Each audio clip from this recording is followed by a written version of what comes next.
Back to Up North at 4. We are joined again by Kay Kranz of the Manitowish Waters Historical Society.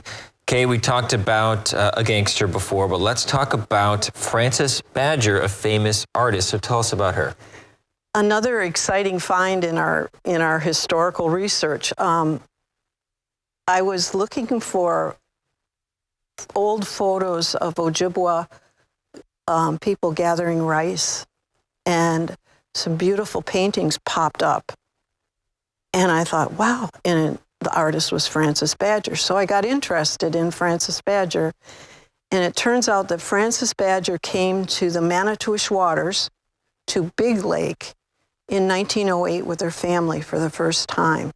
And they were on a beautiful peninsula area between Rice Creek and Big Lake.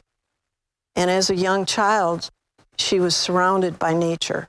Now, her father was a famous, important Chicago lumberman, and her mother was a society lady from Charleston, South Carolina, originally, and California. And she and her husband actually were very involved in a lot of things in Chicago.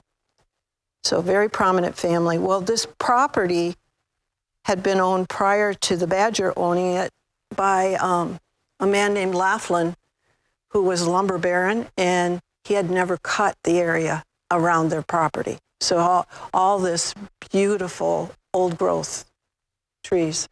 And right across from their property was an Indian rice gathering camp, the Ojibwa camp. So growing up, she's seeing all this beautiful nature, and she's studying it. Wow. Prominent family, privileged family, and she goes on to do great things, right? She does. Then when she becomes a college-age young lady, she goes to the Art Institute of Chicago and graduates from there. And in later years, she ends up teaching there. But a sad thing happens. The Great Depression hits, and Frances's family loses their fortune. She begins to work as a muralist in Chicago for the Works Progress Administration in the art area, and she begins painting fantastic murals. She painted murals at Robert Louis Stevenson Park in Oak Park, Illinois. In the Audie House in Chicago are her wonderful diagrams of spring and fall. Audie House was a place for troubled young women, and she felt really compelled to do a beautiful job there. She felt a lot of empathy for these young people. Well, what about northern Wisconsin? So as a young girl, she watched the Ojibwe gathering rice. As a matter of fact, one time, they had a birch bark canoe on their land that they left turned over. They had a water pump by the house, and anyone who was traveling by canoe or rowboat could come and walk up to their property, get as much water as they needed. Now, we're talking 1908. We're still wearing long dresses and looking pretty proper while we're up north. All the men at the estate were wearing suits all the time. Anyways, one morning she looked out the window and the canoe was gone. It was gone for a couple days. And they didn't really think too much of it.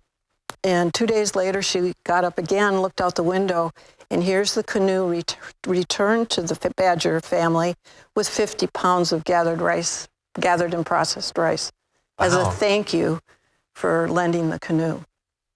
Very cool. Okay, Frances Badger, famous artist, a lot of ties to northern Wisconsin. Anything else you want to add, Kay? Well, when I found the pictures of the rice gathering, I began to investigate them. There were 2 pictures. We believe that the families in those pictures may have even been relatives of the Divine family from Clear Lake. And it shows the whole process of gathering. It shows all these really neat scenes where they're shaking the rice and they're stamping the rice. Well, I found out where they were located. They were located in the St. Charles Library in St. Charles, Illinois. So I talked to the director of that library, and I told her the story that we knew exactly where those paintings were painted, and we would really like to see if they were interested in maybe selling them. Mm-hmm. And it turned out that their art curator said, oh, Francis Badger's too important to leave Illinois. But St. Charles Library was so gracious that they agreed to send the originals to Chicago and had extremely fine prints made. And today those two pictures have returned home and are located at the Frank Kohler Library in Manitowish Waters, the prints. And a framer in Boulder Junction, Susan Crane Miller, made beautiful birch bark frames for them. Oh, wow. So they look awesome. So that was a great story. Okay. And Frances said all her life that her time in northern Wisconsin and her time in nature and the good earth influenced all of her artwork. And as you can see in some of the slides. It's inspirational. I feel some kinship there. I've been inspired by the Northwoods beauty. And people should check out those recreations at the library up in Manitowish Waters. Yeah. And of course, if you want to learn more history, Kay, Jim Boker, and they do a great job on the website, mwhistory.org. Okay. And those paintings are featured on that website. Fantastic. So if you want to look at them, they're there.